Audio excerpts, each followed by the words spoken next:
Everyone on your desk, you should have the SAQs that you should have picked up in the front of the room. Everyone should have their mock exam SAQs in front of them, please. Looking at question number 1 from your mock exam. I just want to review formats before we get going. Raise your hand if you think SAQs are your best one. Oh God, so some of these are really what we need to work on. Okay, so while I'm going over this, don't just sit there and just stare at me. You should be reading your essay while I'm going over essays up front, of strong ones up front, and kind of comparing where they did better than you. We're going to go step by step looking at the evidence, and you should be making direct comparisons. Just sitting there staring at me isn't going to help you. Is that clear?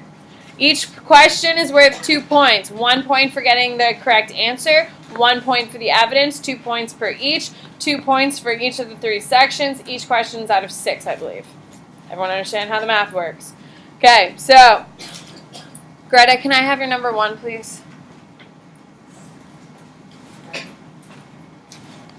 All right, so question number 1 was this picture of the nomads, okay? Here is a general of the Tang and our nomads over here, okay?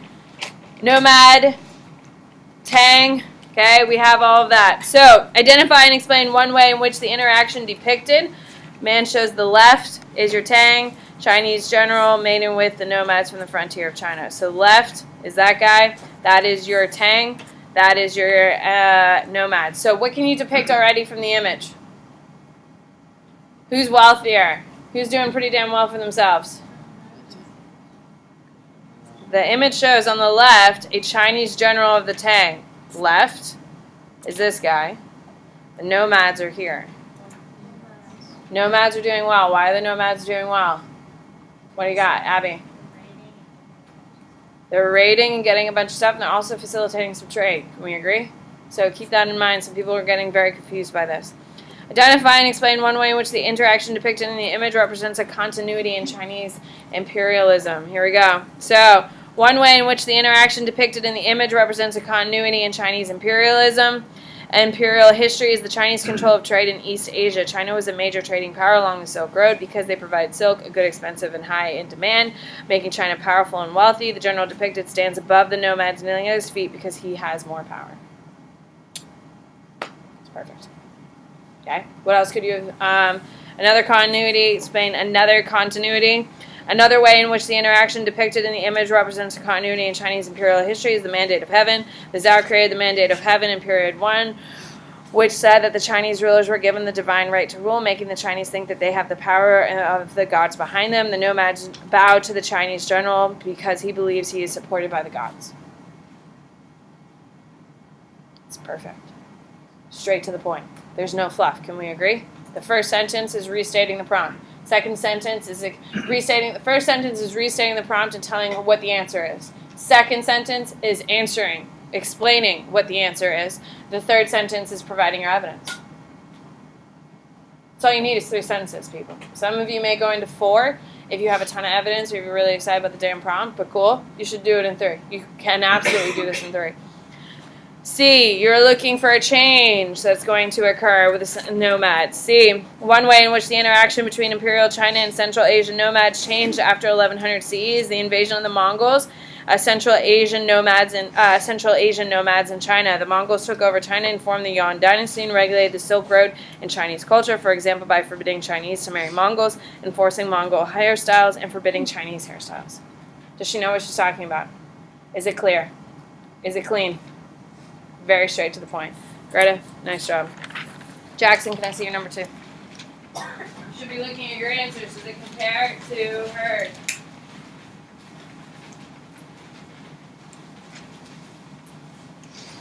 Okay, so question number 2.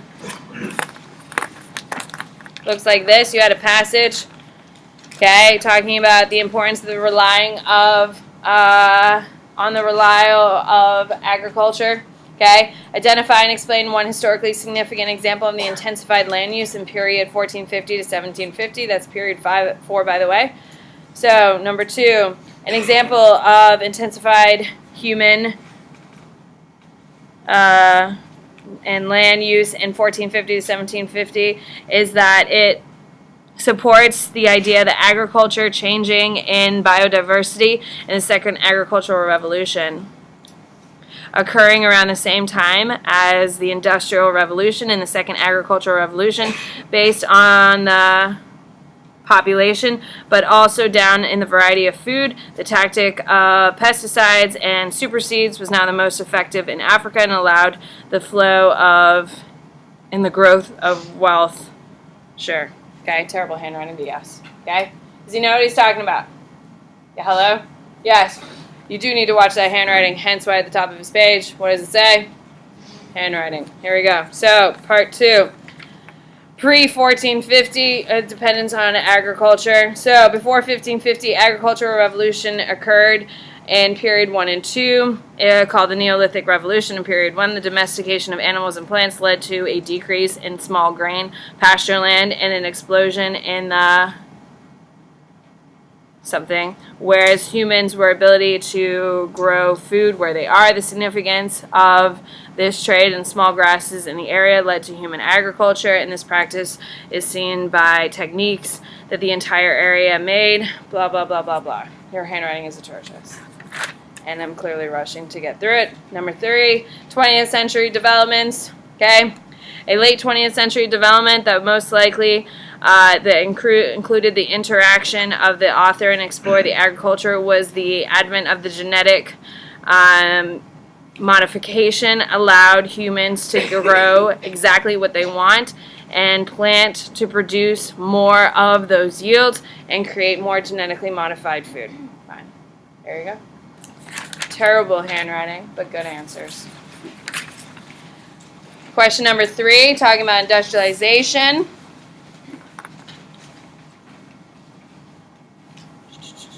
Trey, is your handwriting crap?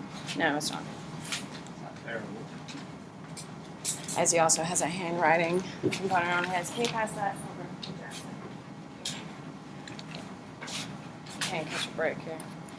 All right, 3. So industrialization as an economic turning point. One way in which industrialization... I just can't. I read it once clearly. Abby has good handwriting. Ish. Oh, great. It's better than Trey's and Jackson's for sure. All right. Oh, no, your 3 isn't what I want. No. Your 2 is what I like.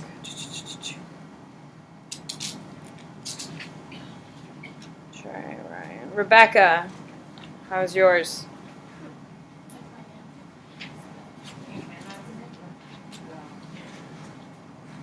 I don't know. You just sat there looking at me. All right, here we go. One way in which industrialization can be considered an economic turning point in global history is the beginning of the free market capitalism, or laissez-faire. Perfect. Laissez-faire translated into let it alone, which means leave the economy alone and let it heal itself. During industrialization, Karl Marx also proposed the Marx theory, which stated that one day the working class would get so tired of poor conditions and overthrow its factory. Perfect, which is why we have a yes. Okay, B. So B is a focus on political turning points. One way in which industrialization can be considered a political turning point in global history was women's suffrage. Soon after the Industrial Revolution, women received voting rights because they were working in factories. They believed that if they were working, they deserved to have the vote. Okay. C is focusing on social turning point. Okay, one way in which industrialization can be considered a social turning point in global history was through the expansion of the working class. The working class was known as a proletariat. Since women and children are now working in factories, it grew extensively. Women and children, however, face poor working conditions in factories. Boom. There you go. That's what it should look like. So, it is incredibly important. Your first sentence, please pass that over. Thank you. Your first sentence should restate the prompt. In the first sentence, you should be answering what the question is, correct? Whatever you're going to identify. Your second sentence should explain what the answer is and why it's the correct answer. Your third sentence should include your evidence. 3 sentences, that's all it takes. Is everyone clear on that? Do we feel a little bit better seeing the right answers here? Because some of you did not do well on this. So hopefully you saw what the answer should be. Now, take out your SAQs. I'll just tell you, this did not go well first period. Hence why I'm very cranky. With that being said, whatever we do not finish in class tonight is your homework. No matter what, if I say we're not going to sit here and do nothing today in class, we're just going to waste the next 20 minutes. This should only take you 50 minutes at home tonight. Why should it only take you 50 minutes at home if we do absolutely nothing in class today, Henry? That's the only amount of time you have to do the SAQ. So if you spend 2 hours working on this tonight, you're an absolute idiot. A, because you're never going to see that type of time, correct? So make sure you're being reasonable about how much you're doing and what. This week has not been that hard. I designed it that way because I knew you guys had FSA. It's important we cover these skills. Tomorrow when you come in, you're dropping off your SAQs in the front, you're picking up a DBQ, and you're going to hold it on your desk with a sheet of paper. And when I say go, when the bell starts, you open up and you read the prompt and you begin annotating your documents. That's how tomorrow is going to look. Questions about that? Friday, what we're doing is we are going to be bubbling in all of our Scantrons and all that crap for the actual AP exam. So Friday you need to bring a pencil. Is everyone clear on that? Yes? Good. What? So if I'm not here first day Friday, should I get it? Yes, you can pick it up. It's in front of my AP World box. There we go. Use the 2 passages below in your knowledge of world history to answer all parts of the question that follows. Source 1. It seems, in hindsight, that the Cold War was inevitable. From the very beginning, the Russian-American relationship, the ideologies of the two nations were fundamentally incompatible. Founded in 1776, the young United States was Republican and Democratic. Russia, on the other hand, was an old autocracy, is hostile to democracy, xenophobic, and known for its ruthless suppression of its numerous subjects. There was another factor that seemed to make an eventual conflict between the two nations inevitable. Both were expansionist states whose respective spheres of influence would eventually expand to global dimensions. Powski. Source 2. Some scholars argue that the Cold War begins in 1917 to 1920 with the first ideological, political, and military clashes between the USSR and the West. But most scholars believe that this makes more sense to place the start of the Cold War in the mid-1940s with the American and Soviet leaders the military power, the economic resources, and the determination to engage in a far-flung and intense ideological, political, military, and cultural struggle for influence. Levering. Identify and explain one piece of historical evidence that would support Powski's interpretation of the origins of the Cold War. Of course, Powski is your first person. What does Powski believe? Who can tell me what he believes? Abby. And do like the start to eventually fight because their ideologies are. Okay, so we're looking at a big difference between the two. Okay. What does he believe is the biggest problem between the two nations? Trey? No. What is the biggest conflict creating thing? What do you got, Matthew? No. Camden? Or like expansionists. Expansionist. The key word is expansionist. Another factor seemed to make an eventual conflict between the two nations inevitable is expansionist. What is probably the easiest way to answer this question? Expansionist. Okay, so how would you answer the question? Ian.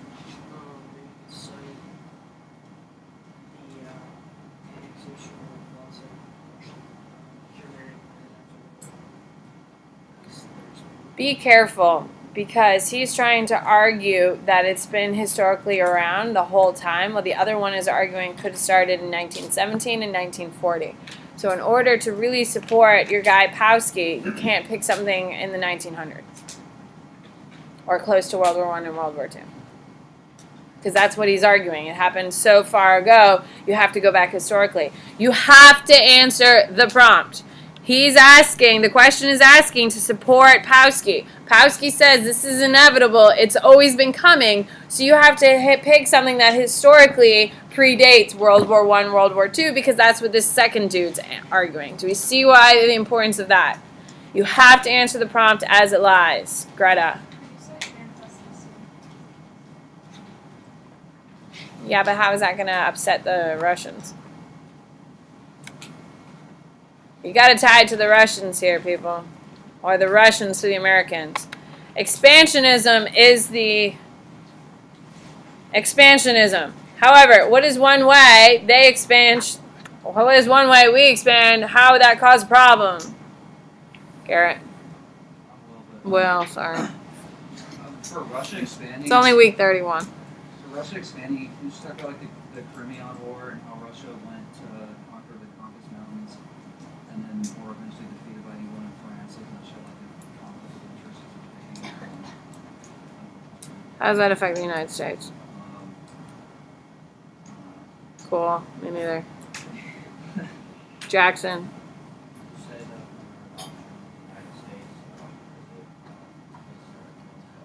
I can't hear you, my love.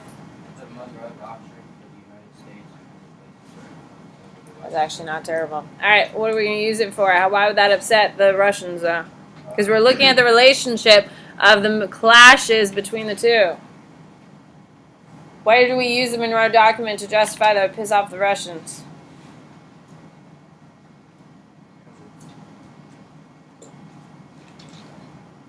Me neither, bud. What do you got? Didn't it say that we had like the right to like control other countries, but we didn't actually like ask the other countries, we just gave ourselves the right? Well, I can say I'm Santa Claus. And if you don't believe it, does it affect you? No. I'm Santa Claus. Now, if you believed you were Santa Claus, or you had the right to all of Santa Claus's stuff, would that upset you? Yeah. But Russia doesn't care. What? Could you use the Truman? When was the Truman document issued there, Trey? In the middle of post-World War II, so off the table. What? No, we're on source 1. We haven't answered A.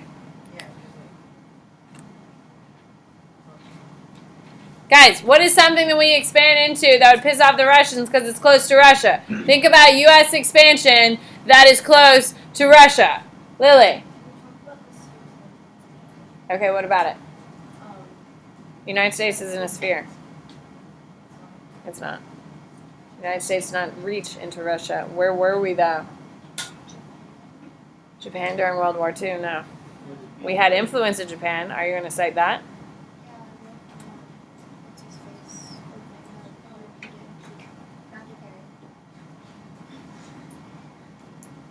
Gonna have to be careful on that one. Guys, where does the United States still own today that we just happened to take and declare it as ours? Huh? No, we paid for it. Jesus Christ, people. Philippines. We still control Marshall Islands. The Philippines. Okay, U.S. imperialized. To secure our relationship with who? Catherine. Okay, so expansionists, the United States take over the Philippines. Okay, what can we say about Russia's expansion or attempts to expand that would see the U.S. Philippines as a threat? Oh my God, if we're trying to be close to Japan, what would be considered a threat? Ian. Thank you. Russo-Japanese War. Okay, what is the outcome of the Russo-Japanese War? Japan wins. Japan wins. Russia loses. But shows desire and competition.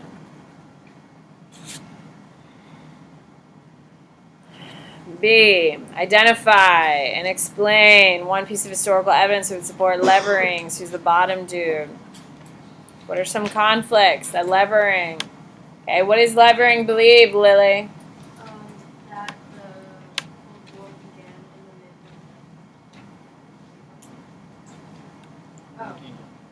in that it like began in like the 1920s. No.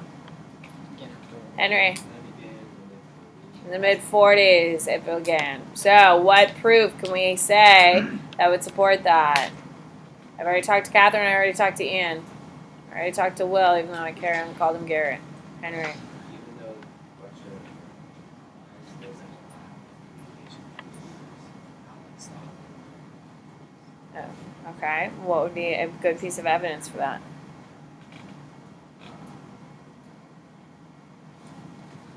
It's not nukes yet. It's atomic bombs.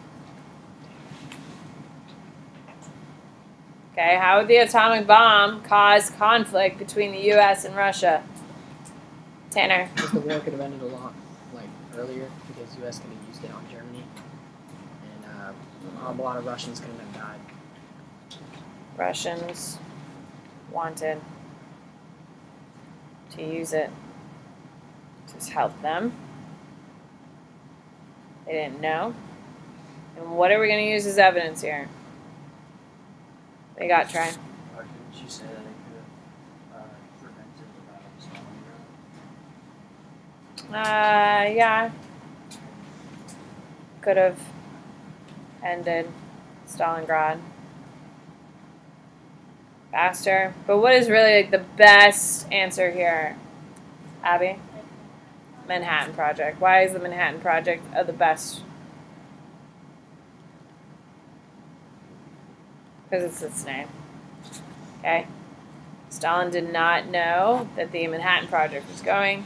They wanted the atomic bomb to end Stalingrad and to end their influence. There we go. Part C is from the two interpretations above. Select one, in your opinion, better accounts for the origins of the Cold War. Briefly explain your choice and your answer A or B. Which one are we going to choose? Which one are we going to choose? B. Okay, so what are we going to add to it? I've already talked to Will. I know, it's annoying as hell. I have people just sitting there doing nothing. I already talked to Ian. I already talked to Trey. Tanner? The Truman Doctrine? Truman Doctrine, sure. Because it goes out in like 47, I think. Truman Doctrine. And what is the Truman Doctrine saying, Tanner? States that no country can have communism for their government, except Russia. No country can adopt communism except Russia. And what are we going to use as evidence? What are we going to use as evidence? I already talked to Jackson. Rebecca. Could you say that it's still spread and that with like the Korea and Vietnam War? Sure. It can spread to Korea, Vietnam, and Cuba. There we go. What is it called when we are trying to stop the spread of communism? What's the fancy term for it? Huh? Containment. That was the answer I thought you were going to give me, too. Containment. You're right over there. You're going to explode with answers. Well, get your peers to start putting some hands up here. You said you didn't want first period. No, I know, but I'm also tired of people just sitting here mooching, too. And it's annoying. It's period 6. Any period, this should be the period you know the best. A, because you lived through some of it. B, you've only been really taught period 6. Can we agree? And it's not that hard. Identify and explain 3 ways in which rulers legitimized or consolidated their power during the period of 900 and 1900 to present. Use specific examples from one or more states of empires. What are the key terms? What are we trying to argue? Catherine? And what does consolidation mean? You can raise your hand and tell me what consolidation means. Abby? Kind of bring it like everyone on. There you go. You're trying to pull people in. What does legitimize mean? What does legitimize mean, Camden? Justify your rule. There you go. All right. What is the name of a ruler? Matthew. Do you think Dr. Stalin has supported the proletarian class and how they brought them together? What are you going to use for evidence? Back I don't think the proletariat benefited from the 5-year plan. in the like, there's no like not bringing the authority, like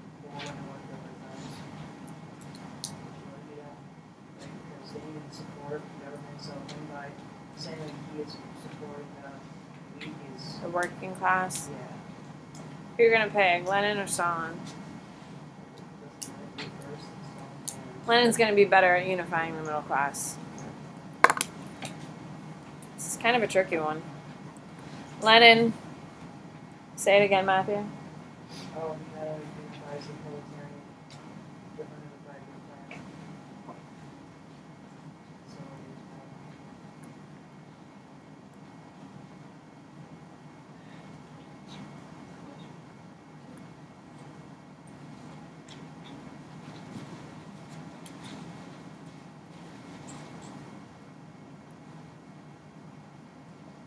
Okay, consolidate his power by unifying the proletariat under him. Okay, by talking about improving working conditions.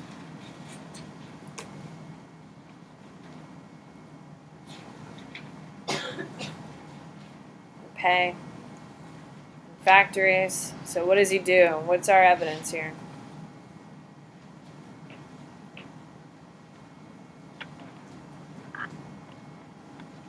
Ian?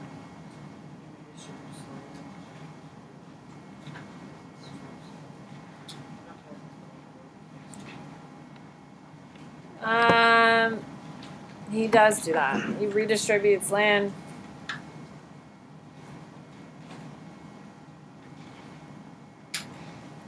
Redistributes land, and what is his what is his economic policy? It's not 5-year plan because that's Stalin.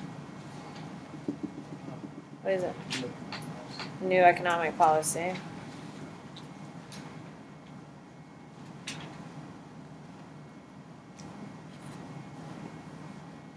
To secure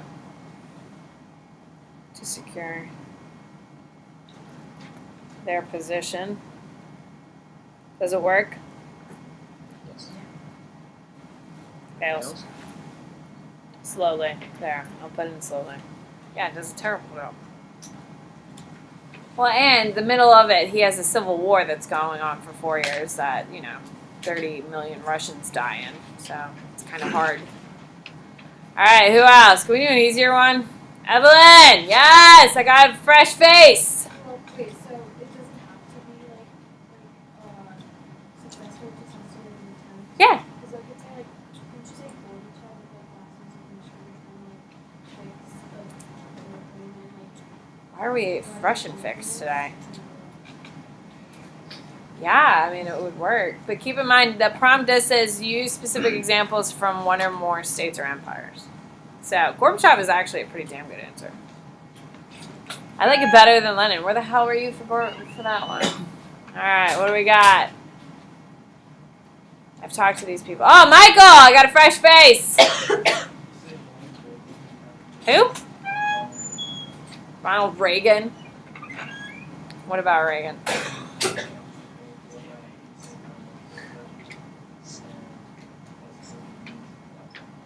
How is that consolidating or legitimizing him?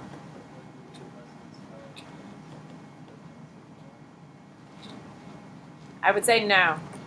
It's okay, but it doesn't really legitimize Ronald Reagan. He's not considered a national treasure today. You know what I mean? Like Abe Lincoln is, FDR is, that transcendent of party. Ronald Reagan is still kind of a controversial figure. Like not all Democrats are like, yeah, Reagan. You know what I mean? Given that. So I would say no. Yeah, Kayla! Could you say, Nasser from Egypt, and he, consolidated his power by taking over the Yeah, what's your evidence? No. It's not. If you could come up with some evidence. Actually, it's really not bad at all. It's really not bad. What would be your evidence, though? Who do you take it from? The British, And who's the ruler of the British? Churchill. She's only been on the damn throne for 70 years. Oh, Nasser, here we go. What a weird one to pull out of the sky there, girl. South Sudan. Okay, so Nasser, he is going to consolidate his power against who? Consolidates his power by rebelling against the British.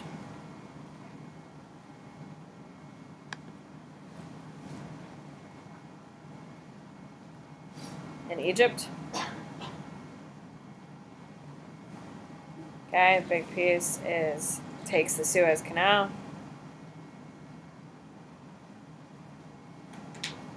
In a surprise attack.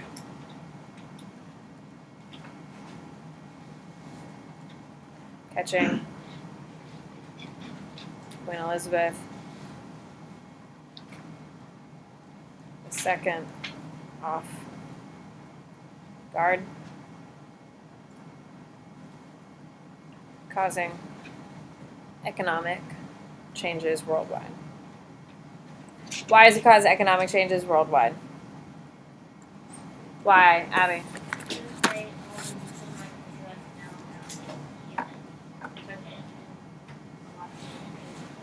Yeah, it's going to make Egypt pretty wealthy again. Last one. What do we got? Timmy! You say that Hitler uses propaganda to. What are you going to say for your propaganda? Exactly. You can use Hitler, which would be the very obvious choice, which Lenin and Nasser definitely wouldn't be the obvious choice here.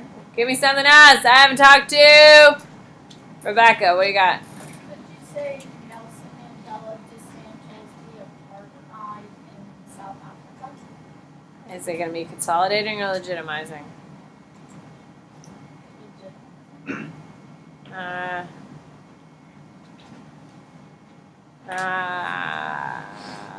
It would be more consolidating because he's a black man in a racial society, so it would be consolidating.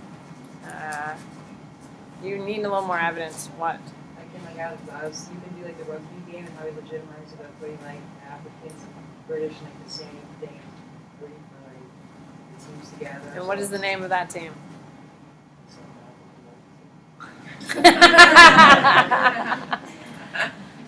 Guys, can't we just pick an easy one? Like, come on. African National Congress or something? Yeah, actually, African National Congress wouldn't be terrible at all, and Mandela's going to start that. Do we really want weird people? Sydney, help me. It would work, Rebecca. It would. You're just going to have to take a lot of argument and a lot of proof here. Sydney? Wait, you were like in Ghana when they got married? Jesus Christ. And do you know what his name is?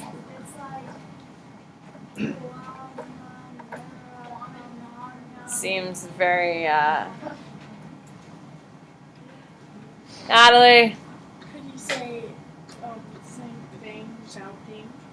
It was important. Okay, what about him? How the people started like rebelling for democracy and then he like ran them over with a tractor. It's not a tractor, it's a But tank. I know the name of it, so that's evidence. Okay, and Tiananmen Square. Tiananmen Square. Okay. Henry, help me. Please. How like how do you do that with somebody's power, like annexing the sex? What are you, who? Hitler, Hitler? What about Hitler? like kept on breaking like The glass.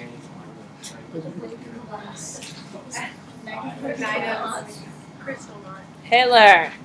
He consolidates his power. Your answers aren't terrible. They really aren't, which is why I'm not fussing. He consolidates his power by what? By what, Ann? He also creates his own secret like police. He consolidates his power by creating the SS. The SS to do what?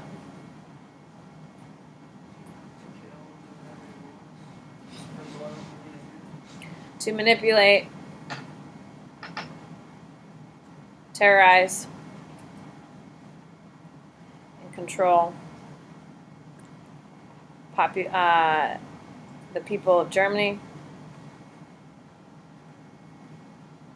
Consolidates its power by the creation of the SS to manipulate, terrorize, and control the people of Germany. to do what he wants. Okay, what do we got for evidence? Crystal notch is a perfect example. Another broken glass. And a broken glass. SS supervise activities. Perfect.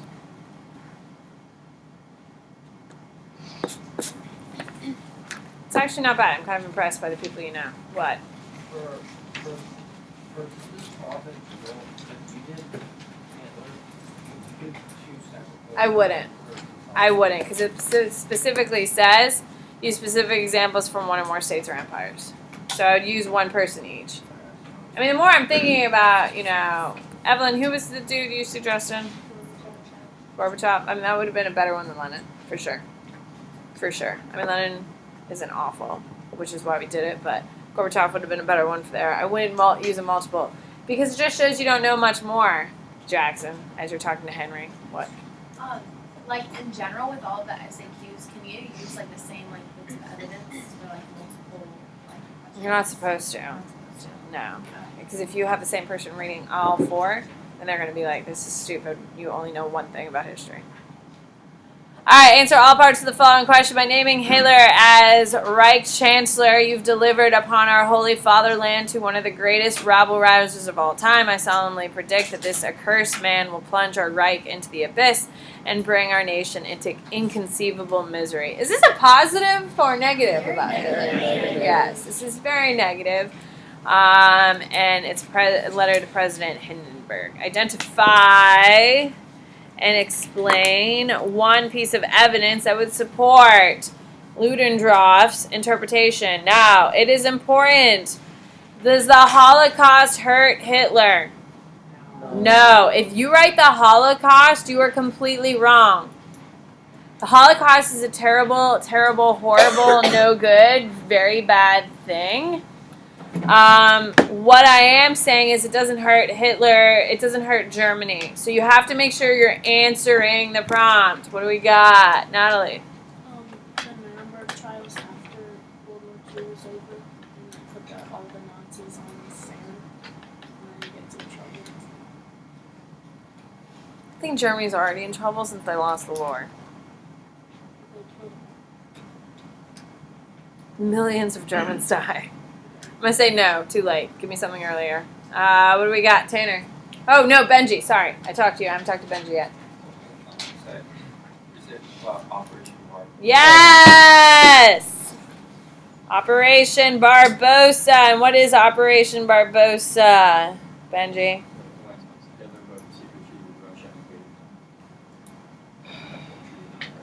Hitler's invasion of Russia. And this will be the beginning of what? Beginning of the end for Hitler. They lose. Millions of troops. Of troops and supplies. Okay, and what's our evidence here? Stalingrad is a good one. Stalingrad. What else could you write? What do you got, Rebecca? When does he do it? Does anyone remember when he did it? It's in 41. Does anyone remember the date? Happens to be my wedding anniversary. 22nd, 1941. Okay, B, identify and explain one piece of historical evidence that would challenge Ludendorff's interpretation of Hitler. So, does this mean this can be positive or negative about Hitler? Positive. We got Michael.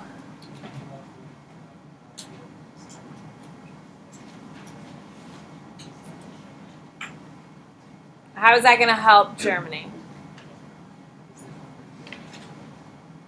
Okay. Yeah, I mean, it's not a terrible answer. It's not terrible. Does anyone have a better one? Henry?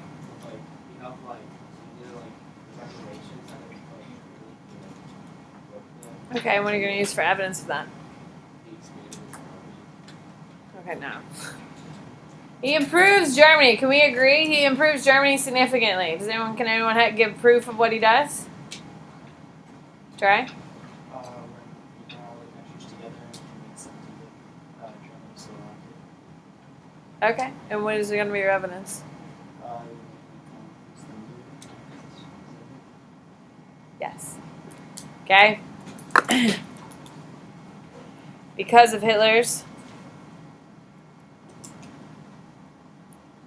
rise to power and success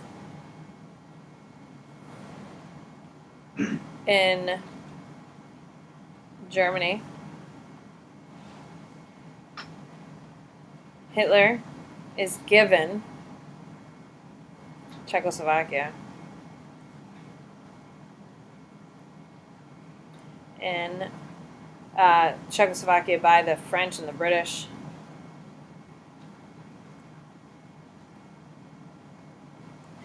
In apology for the harsh sanctions of the Treaty of Versailles.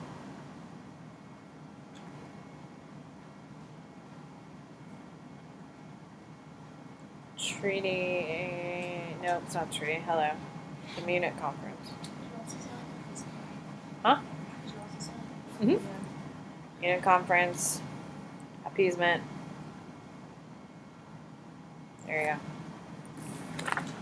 Alright, C. From the two interpretations above, select the one in your opinion better accounts for the complicated legacy Hitler has as being a great leader. Briefly explain your choice in using an additional evidence beyond the answers of A and B. So, which one are we going to go with? He's a terrible dude or he's a great dude? It's easier to say B. Yeah, it's easier to say. Wait, could you say? It's whatever's easier, you can provide more evidence. Goodbye.